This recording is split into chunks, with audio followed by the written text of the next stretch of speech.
আগতে যেনেকৈ সকলো কাম প্ৰাইভেট নাৰ্ছিং হোমত কৰা হৈছিলে, আমি এটা নিয়ম কৰিছোঁ যে আয়ুষ্মান ভাৰতৰ গুৰুতৰ অসুখবিলাক, যিবিলাক আমাক হাৰ্ট ট্ৰান্সপ্লাণ্ট, কিডনি ট্ৰান্সপ্লাণ্ট, সেইবিলাক আমি প্ৰাইভেট নাৰ্ছিং হোমতো কৰিম, চৰকাৰী হস্পিটেলত কৰিম।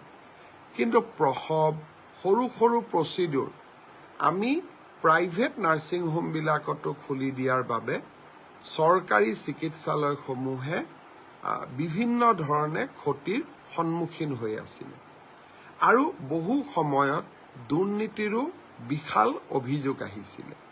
সেইকাৰণে অসম চৰকাৰে এটা সিদ্ধান্ত লৈছে যে আয়ুষ্মান ভাৰতৰ কাৰ্ডত আমি সেইবিলাক বেমাৰহে নাৰ্ছিং হোমত যাব পাৰিম যিবিলাক ক্ৰিটিকেল, চৰকাৰী হস্পিটেলত সম্ভৱ নহয়।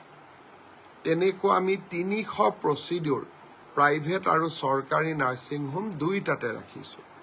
কিন্তু বাকী কামবিলাক আমি চৰকাৰী চিকিৎসালয়ত আমি কৰিম।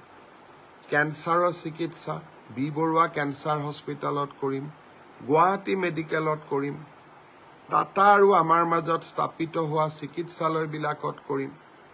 কিন্তু প্ৰত্যেকটো পৰ্যায়তে যদি আমি প্ৰাইভেট নাৰ্ছিং হোমবিলাকত সৰু সৰু বেমাৰৰ চিকিৎসাৰ কাৰণেও যাওঁ, তেওঁলোকে বেমাৰটোৰ চিকিৎসাৰ কাৰণে আয়ুষ্মান ভাৰতৰ কাৰ্ডখন লয়, কিন্তু লগত আৰু বহুত অতিৰিক্ত টকাও লয়।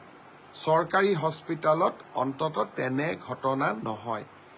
চৰকাৰী চিকিৎসালয়সমূহ শক্তিশালী কৰাৰ বাবে লোৱা প্ৰচেষ্টাৰ অংশ হিচাপে আয়ুষ্মান ভাৰতৰ এতিয়াৰ পৰা সকলো প্ৰচিডিউৰ প্ৰাইভেট নাৰ্ছিং হোমত নাথাকিব, গুৰুতৰ অসুখবিলাকহে প্ৰাইভেট নাৰ্ছিং হোমত থাকিব।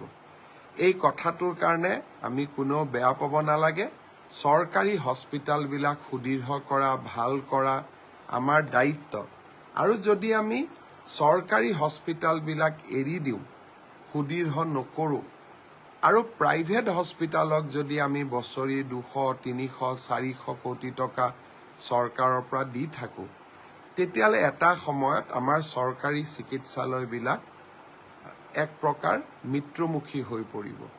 মই ভাবোঁ যে এই সৰু সংশোধনটোত আপোনালোক সকলোৱে সহযোগিতা কৰিব।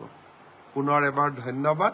অহাকালি ৰাতিপুৱা 10 বজাত ইউনেস্কোৰ বিশেষ ঘোষণাটো শুনিবৰ বাবে আমি সকলোৱে অধীৰ আগ্ৰহেৰে অপেক্ষা কৰিম।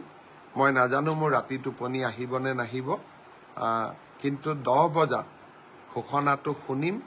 আৰু যদি সকলো ঠিকে থাকে, মুখ্যমন্ত্ৰী হোৱাৰ পিছত কৰা যিবিলাক মানুহে বহু দিনলৈ সোঁৱৰণ কৰিব, চৰাইদেউৰ মৈদাম ইউনেস্কোৰ ৱৰ্ল্ড হেৰিটেজ মোৰ ৰাজনৈতিক জীৱনৰ এক ডাঙৰ প্ৰাপ্তি হৈ ৰ'ব।